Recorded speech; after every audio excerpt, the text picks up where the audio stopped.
உறுப்பினர் வித்யாகீர்த்தி அமீர் அலி ஆசிரியர் அவர்களை மற்றும் இங்கு இன்று மக்கள் முன்னிலையில் மக்கள் பிரதிநிதிகளாக சத்திய பிரமாணம் செய்து முன்மாதிரியான ஒரு அரசியல் வேலை திட்டத்தை தொடங்கி வைத்திருக்கின்ற சூரா சபையின் தலைவர் ஏஜிஎம் ஹாரூன் அவர்களே மற்றும் பொறியியலாளர் அப்துல் ரஹ்மான் அவர்களே மற்றும் இங்கு வருகை தந்திருக்கின்ற சூரா சபையின் உறுப்பினர்களே, நல்லாட்சிக்கான மக்கள் இயக்கத்தின் செயற்குழு உறுப்பினர்களே, ஏனைய ஆதரவாளர்களே, வீடுகளிலிருந்து இங்கு நடைபெறுகின்ற உரைகளை செவிமடுத்து கொண்டிருக்கின்ற நண்பர்களே, தாய்மார்களே மற்றும் pmgg.org என்கின்ற இணையதளத்தினூடாக நேரடி ஒளிபரப்பை கேட்டுக்கொண்டிருக்கின்ற பார்த்து கொண்டிருக்கின்ற அத்தனை அன்பர்களுக்கும் அஸ்ஸலாமு அலைக்கும் அன்பின் பணிவு. தேர்தலுக்கு பின்னரான இந்த மக்கள் சந்திப்பிலே நல்லாட்சிக்கான மக்கள் இயக்கத்தின் கடந்த தேர்தல் முடிவுகளின் பின்னர் நாம் சில குறிப்புகளை உங்களோடு பகிர்ந்து கொள்வதில், எதிர்கால வேலை திட்டங்களை உங்களோடு சேர்ந்து இங்கு சமர்ப்பிப்பதில் மிகவும் மகிழ்ச்சி அடைகின்றோம். நல்லாட்சிக்கான மக்கள் இயக்கம் கடந்த தேர்தலில் மிகவும் பலம் பொருந்திய ஒரு மக்கள் சக்தியாக இந்த ஊரிலே வெற்றி பெற்றிருக்கின்றது. அல்ஹம்துலில்லாஹ். இன்று நாங்கள் வெளியிட்ட துண்டு பிரசுரத்தில் மிக தெளிவாக அவற்றை குறிப்பிட்டிருக்கின்றோம். உண்மையில் இன்று இலங்கை முஸ்லிம் அரசியல் பரப்பிலே ஷூரா சபை என்கின்ற ஒரு உயர்ந்த தலைமைப்பீட ஒழுங்கை அறிமுகம் செய்து வைத்து அதனை கடந்த 4.5 வருடமாக நிறைவேற்றி காட்டிய ஒரே ஒரு அரசியல் சக்தியாக நல்லாட்சிக்கான மக்கள் இயக்கம் மாத்திரமே இருக்கின்றது. அந்த வகையில் ஒரு இஸ்லாமிய ஜனநாயக நல்லாட்சி சிந்தனையின் கீழ் எவ்வாறு ஒரு அரசியல் தலைமைத்துவம் அமைய வேண்டும் என்கின்ற ஒரு சிறந்த அரசியல் பாடத்தை நல்லாட்சிக்கான மக்கள் இயக்கம் இன்று இலங்கையிலும் உலக அளவிலும் அதனை அறிமுகம் செய்து நடைமுறைப்படுத்தி காட்டியிருக்கின்றது. இரண்டாவதாக, மக்களுக்கு பங்கேற்புடைய அனைவரது கருத்துக்களும் உள்வாங்கப்பட்ட நல்லாட்சி என்கின்ற பங்கேற்பு ஆட்சி முறையை நாங்கள் இம்முறை தேர்தலில் மிகச்சிறப்பாக செய்து காட்டியிருக்கின்றோம். நல்லாட்சி என்கின்ற வேலை திட்டம் ஒரு சமூகத்தில் இருக்கின்ற எல்லா வகையான மனிதர்களையும் உள்ளடக்கியதாக, ஒவ்வொரு வித்தியாசமான குழுக்களையும் ஒவ்வொரு வித்தியாசமான பொருளாதார ஏனைய வித்தியாசங்கள் உள்ள மனிதர்களையும் சிறந்த முறையில் அணுகக்கூடிய ஒரு வேலை திட்டமாக இருக்கின்றது. அது மாத்திரமன்றி வெளிப்படை தன்மை என்று சொல்கின்ற அமானிதம் என்கின்ற பொறுப்பை நிறைவேற்றுகின்ற ஒரு சிறந்த வேலை திட்டமாகவும் நல்லாட்சி என்கின்ற சிந்தனை அமைந்திருக்கின்றது. இவற்றையெல்லாம் இந்த இலங்கை மண்ணிலே 2000 ஆண்டுகளுக்கு பின்னர் இன்று அரசியல் பரப்பிலே மிகவும் உரத்த குரலிலே பேசுகின்ற ஒரே ஒரு அரசியல் சக்தியாக இந்த வரலாற்றிலே முதன்முறை நல்லாட்சியை பேசுகின்ற ஒரு சிறந்த ஒரு அரசியல் கட்சியாக, ஒரு அரசியல் இயக்கமாக நல்லாட்சிக்கான மக்கள் இயக்கம் மாத்திரமே இருக்கின்றது. ஏனைய அமைப்புகள் சிந்தனைகள் நல்லாட்சியை பற்றி பேசிய போதும் கூட அவை மக்கள் மத்தியில் ஒரு அரசியல் சக்தியாக ஈடுபட்டு ஒரு உண்மையான வேலை திட்டத்தினூடாக வெற்றி பெற்றதாக இதுவரை அமைந்ததில்லை. ஆனால் நல்லாட்சிக்கான மக்கள் இயக்கம் மாத்திரம் இன்று இந்த நாட்டிலே நல்லாட்சி என்கின்ற சிந்தனையை ஒரு சிறந்த மக்கள் ஏற்புடைய ஒரு அரசியல் சிந்தனையாக மாற்றி இருக்கின்றது. அது மாத்திரமன்றி நல்லாட்சிக்கான மக்கள் இயக்கம் மக்களை மிகவும் தெளிவான விழிப்பூட்டுகின்ற வேலை திட்டங்களூடாக படிப்படியாக மக்கள் மத்தியிலே மக்களது உள்ளத்திலே இடம்பெற்ற ஒரு அரசியல் சக்தியாக இன்று உருவெடுத்திருக்கின்றது. நமக்கு தெரியும், தேர்தலில் வெற்றி பெற வேண்டும் என்பதற்காக ஆட்சி கதிரியை பிடித்துவிட வேண்டும் என்கின்ற ஆவேசத்தில் அல்லது இந்த அரசியல் அதிகார கதிரிகளை உடனடியாக அடைந்துவிட வேண்டும் என்கின்ற அந்த தீராத அவா நல்லாட்சிக்கான மக்கள் இயக்கத்தின் எந்த ஒரு வேலை திட்டத்திலும் இருந்ததே கிடையாது. மாறாக ஒரு சிறந்த நேர்மையான வெளிப்படை தன்மை மிக்க ஒரு அரசியல் வழிநடத்தலினூடாக ஒரு முஸ்லீம் எவ்வாறு அரசியலூடாக வழிநடத்தப்பட வேண்டுமோ அவ்வாறான ஒரு சிறந்த வழிநடத்தலினூடாக நல்லாட்சிக்கான மக்கள் இயக்கம் மிக உறுதியாக முன்னேற்றத்தை அடைந்து வருகின்றது. உங்களுக்கு தெரியும், நம்முடைய அரசியல் மக்கள் அரங்கத்திலே ஆயிரக்கணக்கான வாக்குகள் கிழித்து வீசப்பட்டன.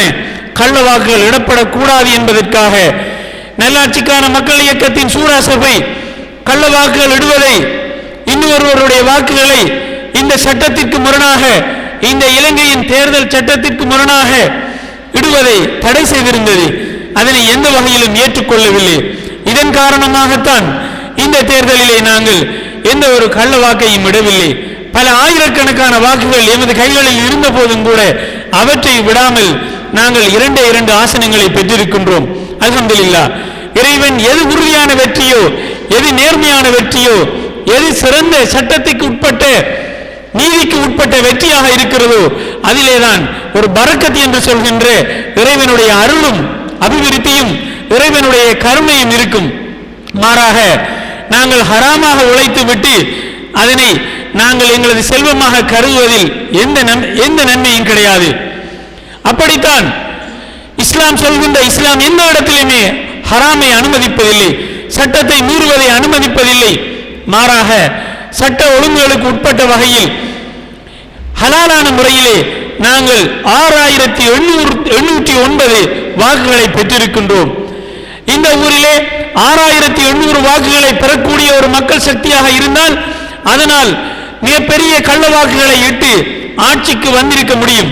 அவ்வாறான பிழையான வழிநடாத்தல்கள் இனிமேல் இந்த முஸ்லிம் அரசியல் பரப்பிலே ஒருபொழுதும் இடம்பெறக்கூடாது என்பது நல்லாட்சிக்கான மக்கள் இயக்கத்தின் திடசங்கற்பமாக உறுதியான கொள்கையாக இருக்கின்றது. அந்த வகையில்தான் இந்த தேர்தலிலே நல்லாட்சிக்கான மக்கள் இயக்கம் தனிப்பெரும் அரசியல் சக்தியாக இந்த ஊரிலே இருக்கின்றது. நாங்கள் மிகப்பெரிய வெற்றி பெற்றிருக்கிறோம் என்பதற்கு தேர்தல் பின்னரான மக்களது ஆதரவும் அபிமானமும் தொடர்ச்சியான சந்திப்புகளுமே மிகப்பெரிய ஆதாரமாக இருந்து கொண்டிருக்கின்றது. அன்புக்குரிய சகோதரர்களே, தேர்தல் வேலை திட்டம் மிகச் சிறப்பான முறையிலே அனைவரது ஒத்துழைப்போடும் மிகவும் அர்ப்பணத்தோடும் நடைபெற்றது. ஒரு சில சகோதரர்கள் இரவு பகல் பாராமல் தங்களது தொழில்களை கூட ஒரு பக்கம் தள்ளிவிட்டு தொடர்ச்சியாக இணைந்து வேலை செய்தார்கள். இன்னும் சில சகோதரர்கள் முழுமையான அர்ப்பணிப்போடு வேலை செய்தார்கள். இன்னும் சிலர் முடிந்த அளவு தங்களது தொழில் ஜீவனோபாயத்துக்கு அப்பாலும் தங்களது நேரத்தை செலவழித்து குடும்பங்களை ஒரு பக்கம் நிறுத்திவிட்டு முழுமையான பணியாக நல்லாட்சிக்கான மக்கள் இயக்கத்தின் இந்த வெற்றிக்காக பாடுபட்டிருக்கின்றீர்கள். அந்த வகையில் இறைவனுடைய அருளும் பாக்கியமும் இந்த பணி இந்த இலங்கையிலே தொடர்கின்ற வரைக்கும், இந்த நல்லாட்சிக்கான மக்கள் இயக்கத்தின் சிந்தனை இந்த பூமியிலே வாழ்கின்ற வரைக்கும், இதற்காக உழைத்தவர்கள், பாடுபட்டவர்கள், வாக்களித்தவர்கள், இதற்காக இறைவனிடம் பிரார்த்தித்தவர்கள், நோன்பு நோற்றவர்கள், தஹஜ்ஜுத் நேரங்களில் விழித்திருந்து தொழுதவர்கள் அனைவருக்கும் உங்களது கபர்களுக்கு இந்த நன்மை வந்து சேரும் என்பதில் எந்த ஒரு சந்தேகமும் இல்லை. இதைத்தான் நாங்கள் முஸ்லிம்கள் என்கின்ற வகையில் உறுதியாக நம்பி இருக்கின்றோம். எம்முடைய உழைப்பு நல்ல வழியிலே இருக்கும் என்றால் அந்த உழைப்புக்குரிய கூலி நமது மண்ணறைக்கு வந்து சேர்ந்து கொண்டே இருக்கும். நாங்கள் இந்த பூமியிலே ஒரு பிழையான ஒரு விடயத்திற்கு நாங்கள் வழிகாட்டி இருந்தால், அதற்கு பங்களிப்பு செய்திருந்தால், அந்த தீமையும் நம்முடைய மண்ணறைக்கு தொடர்ந்து வந்து கொண்டே இருக்கும். அந்த வகையில்தான் இந்த நன்மை என்பது இன்ஷா அல்லாஹ் உங்களுக்கும் உங்களுடைய சந்ததிகளுக்கும் தொடர்ந்து வரும் என்பதில் சந்தேகம் இல்லை. அல் குர்ஆனிலே ஒரு இடத்திலே அல்லாஹ் தஆலா குறிப்பிடுகின்றான், ஒரு நல்லடியாருடைய பிள்ளைகளுக்கு சொந்தமான ஒரு புதையல் எப்படி ஒரு நபியை கொண்டும் இறைவனுக்கு அருள் பாலிக்கப்பட்ட இன்னும் ஒரு இறை நல்லடியாரை கொண்டும் அல்லாஹ் அவருடைய பிள்ளைகளுடைய அந்த சொத்தை பாதுகாத்தான் என்கின்ற வரலாற்றை அல் குர்ஆனிலே அல்லாஹ் குறிப்பிடுகின்றான். இவ்வாறுதான் எவர் நன்மைக்காக பாடுபடுகின்றார்களோ அவர்களது சந்ததிகள் இந்த பூமியிலே நன்மையாக வாழும் என்பதில் சந்தேகம் இல்லை. எவர் இந்த பூமியிலே அட்டூழியங்கள் புரிந்து, அட்டகாசங்கள் புரிந்து, வன்முறை செய்து, இறைவனுடைய சட்டங்களை மீறி பொய்யான வழிமுறைகளூடாக அதிகாரங்களை பெற்று இந்த பூமியிலே சிறிது காலம் வாழ்ந்தார்களோ அவர்களுடைய வரலாறுகள் எப்படி அமைகின்றது என்று அல் குர்ஆன் மிக தெளிவாக குறிப்பிட்டிருக்கின்றது. அல்லாஹ்விடத்திலே 40 வருடங்கள் 50 வருடங்கள் என்பது மிகச்சிறிய காலம்தான். இறைவன் அல் குர்ஆனிலே கூறுகின்றான், உங்களுடைய ரப்பிடத்தில் ஒரு நாள் என்பது 1000 வருடங்களுக்கு சமன் என்று அல்லாஹ் குறிப்பிடுகின்றான். எனவே நாங்கள் இந்த பூமியிலே நல்லதொரு மாற்றத்தை உருவாக்க வேண்டும் என்றால் அது இரவோடு இரவாக வந்துவிட வேண்டும் என்று ஒருபோதும் எதிர்பார்க்க கூடாது. அது படிப்படியாக நிகழ வேண்டிய ஒன்று. இந்த பூமியிலே சத்தியம் படிப்படியாக வளர்கின்ற ஒன்று. இஸ்லாம் வளர்கின்றதற்கு இஸ்லாம் எவ்வாறு வளர்ந்தது என்று அல் குர்ஆனிலே ஒரு உதாரணத்தை அல்லாஹ் குறிப்பிடுகின்றான். ஒரு சிறிய ஒரு விதை மெதுவாக வளர்ந்து ஒரு சிறிய தண்டு கூடாக பின்னர் 2 கிளைகளை விட்டு 2 இலைகளை விட்டு எவ்வாறு நிமிர்ந்து நின்று இறுதியாக அந்த மக்கமா நகரை, அந்த சவுதி என்கின்ற அந்த நாட்டை உலகத்திலே எப்படி அது ஒரு பெரும் விருட்சமாக மாறி இஸ்லாம் என்கின்ற சக்தியாக மாறியது என்கின்ற ஒரு உதாரணத்தை அல்லாஹ் குர்ஆனிலே குறிப்பிடுகின்றான். அவ்வாறுதான் இந்த நல்லாட்சி என்கின்ற சிந்தனை, இந்த நல்லாட்சி என்கின்ற இந்த பேருக்கு பின்னால் இருக்கின்ற இஸ்லாமிய அரசியல் சிந்தனை இன்று இலங்கையில் துளிர்விட்டிருக்கின்றது. எந்த ஊரிலே முஸ்லிம்கள் வாழ்கிறார்களோ அந்த ஊர்களில் எல்லாம் இன்று நல்லாட்சிக்கான மக்கள் இயக்கம் ஒரு ரோல் மாடலாக, ஒரு முன்மாதிரியாக மாறி இருக்கின்றது. ஒவ்வொரு ஊரிலும் இன்று நல்லாட்சிக்கான மக்கள் இயக்கம் போன்ற ஒரு புதிய அரசியல் சிந்தனை வர வேண்டும் என்று படித்த இளைஞர்களும் உலமாக்களும் நேர்மையாக சிந்திப்பவர்களும் ஊர் பிரமுகர்களும் பொதுமக்களும் யோசிக்க தொடங்கி இருக்கின்றார்கள். அதனை நாங்கள் நிதர்சனமாக பார்த்து கொண்டிருக்கின்றோம். எனவே ஒரு சிறிய தீப்பொறியாக நல்லாட்சிக்கான மக்கள் இயக்கம் இந்த ஊரிலே இருந்த போதும் கூட முழு இலங்கையிலுமே இன்று அது தனது கிளைகளை பரப்பி இருக்கின்றது. இதுதான் யதார்த்தம், உண்மையாக இருக்கின்றது. இன்னும் ஒரு 10 வருடங்களில் இன்ஷா அல்லாஹ் இந்த இலங்கையில் வாழ்கின்ற அத்தனை முஸ்லிம் அரசியல் பரப்பிலும் இந்த நல்லாட்சி என்கின்ற சிந்தனையும் நல்லாட்சிக்கான மக்கள் இயக்கம் கொண்டு வந்திருக்கின்ற இந்த அரசியல் சிந்தனையும் நிச்சயம் வெற்றி பெற்ற ஒரு சிந்தனையாக எமது பாராளுமன்றத்திலும் எமது மாகாண சபைகளிலும் உள்ளூராட்சி சபைகளிலும் பெரும் ஆட்சி புரிகின்ற சக்தியாக இந்த நல்லாட்சி என்கின்ற சிந்தனை, இந்த இஸ்லாமிய அரசியல் நடைமுறை ஷூரா என்கின்ற தலைமைத்துவமே வளர்ந்து வரும் என்பதில் சந்தேகமில்லை. இன்ஷா அல்லாஹ் நாங்கள் அதனை பொறுத்திருந்து பார்க்க முடியும்.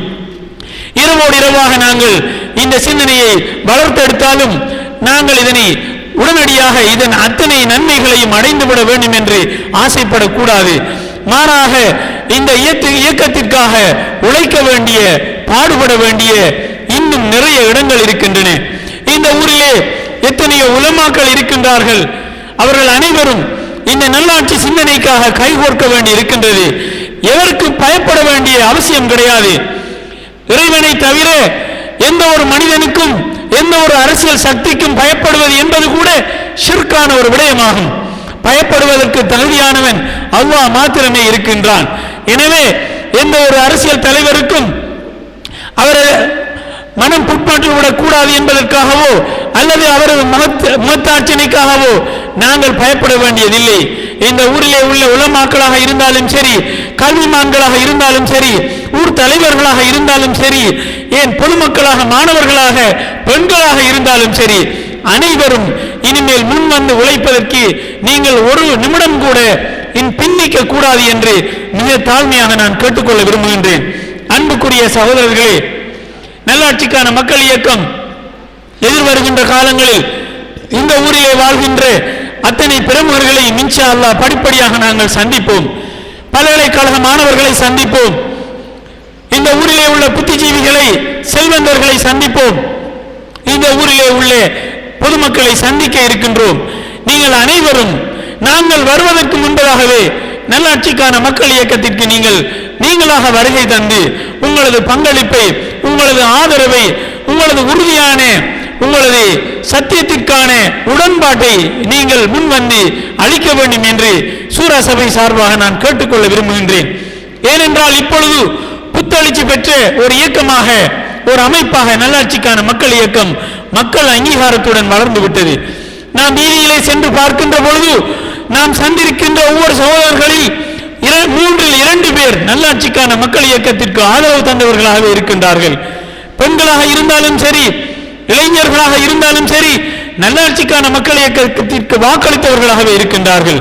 எனவேதான் அன்புக்குரிய இந்த ஊரின் பிரமுகர்களே, சகோதரர்களே, உலமாக்களே, கல்விமான்களே, புத்திஜீவிகளே, மாணவர்களே, தாய்மார்களே, யுவதிகளே, நீங்கள் அனைவரும் அணிதிரண்டு இந்த நல்லாட்சிக்கான மக்கள் இயக்கத்தை வளர்த்தெடுக்க வேண்டும்.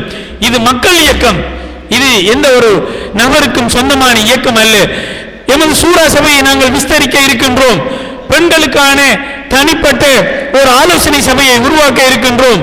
அவ்வாறுதான் இன்னும் பல சகோதரர்களை இந்த சூறாவில் இணைத்துக் கொள்ள இருக்கின்றோம்.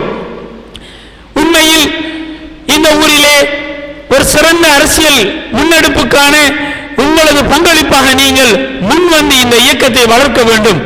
நல்லாட்சிக்கான மக்கள் இயக்கம் என்பது அரசியல் மேடைகளில் மாத்திரம் பேசுகின்ற ஒரு இயக்கம் அல்ல.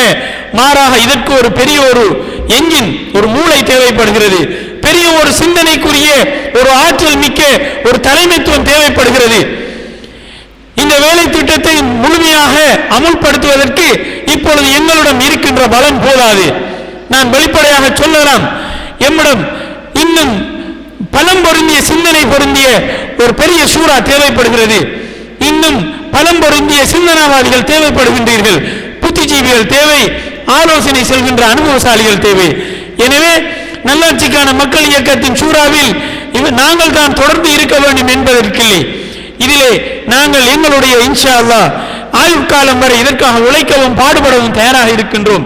ஆனால் இந்த ஊரிலே இன்னும் தலை சிறந்த கல்விமான்களும் இந்த இயக்கத்திற்கு சேர்ந்து பாடுபட வேண்டிய, உழைக்க வேண்டிய எத்தனையோ நபர்கள் இருக்கின்றார்கள்.